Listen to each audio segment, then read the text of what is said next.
नमस्कार। मैं डॉक्टर पवन डोंगरे मेरे सारे मुस्लिम भाइयों को, बहनों को एक अपील करना चाहता हूँ।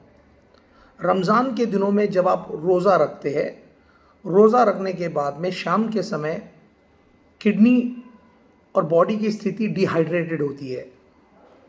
और इफ्तार के बाद में अगर आपने कोल्ड ड्रिंक पिया, ख़ास तौर पे कोई भी तरह का कोल्ड ड्रिंक, मैं सिर्फ किसी Pepsi, Thums Up, seven up, Sprite या किसी ब्रांड का नाम नहीं ले रहा हूँ, कोई भी कोल्ड ड्रिंक, ख़ास तौर पे जो गैस वाली कोल्ड ड्रिंक रहती है, चाहे वो जीरा सोडा हो या इस तरीके का पिंच हो या कोई भी चीज़ जिसके अंदर गैस होती है, अगर इसको आप पिएंगे इमीडिएटली इफ्तार के बाद, तो कई बार चांसेस है कि किडनी के ऊपर लोड ज़्यादा आके किडनी फेल होने के भी चांसेस है।